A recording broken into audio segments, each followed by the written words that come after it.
كنت مرة بتكلم عن التحرش الجنسي مع مجموعة من الأهالي، وقعدت أسألهم أسئلة زي بتسمعوا عن قضية التحرش الجنسي؟ كلهم أجمعوا على إنه إيه القصص اللي سمعتوها؟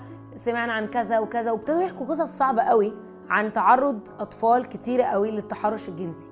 ولما جيت سألتهم حد فيكم يعرف قصة قريبة ليه هو، لبيته، لعيلته، فرد من أفراد الأسرة أو فرد قريب للأسرة؟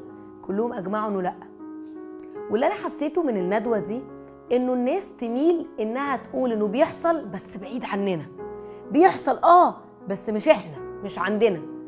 أنا متهيألي في أهالي كتير قوي ممكن تميل إنها ما تصدقش إنه ممكن جريمة زي جريمة التحرش الجنسي تحصل في البيت عندهم أو لأطفال في العيلة عندهم، لأنها صعبة، حقيقي صعبة. صعب تصديق إنه شخص قريب من العيلة أو معروف للعيلة إنه يعمل كده. نوع المتحرش اللي بتكلم عنه النهاردة هو متحرش مختلف شوية عن المتحرش اللي موجود في الشارع.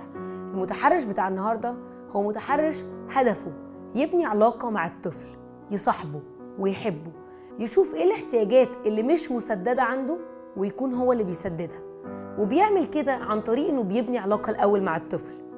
التحرش الجنسي بالأطفال بيحصل من الدايرة القريبة، ممكن ما يكونش من العيلة بس الفرد قريب قوي من العيلة. أنا عايزة أقول لكم إن دي أصعب حقيقة في قضية التحرش الجنسي بالأطفال، إنه الاعتداء بيحصل وبيتم من الشخص القريب. عارفين؟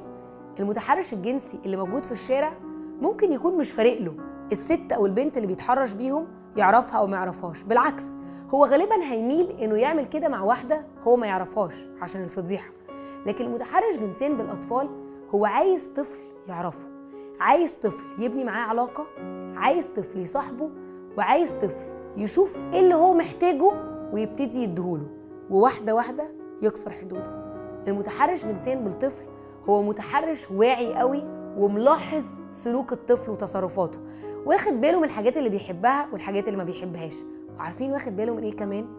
واخد باله من شكل بيته، واخد باله من شكل باباه ومامته، بيعملوا معاه ايه؟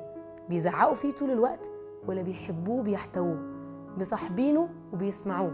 ولو هو كان نوع الطفل اللي مش محبوب في بيته وباباه ومامته مش واخدين بالهم منه، غالبا هيكون ده الطفل اللي معرض اكتر للاعتداء. وانا بختم عايزه اقول انه ممكن يبقى حصل لاي حد من البنات اللي بتسمعني، ونفسي قوي اقف قدام النقطه دي واقولك بتحصل من قريبين، ولما بتحصل من قريبين بيبقى صعب تصديقها، لانه مفيش توقع جواكي يخليكي تصدقي او تتوقعي انه الاذى ده يحصل من حد قريب. عايزه اشجعك وعايزه اقولك انك لما بتتكلمي ولما بتقولي حصل، لما بتسعي انك تروحي لحد وتحكي له وتتكلمي معاه، انت بتبتدي رحله التعافي اللي اخرتها نور.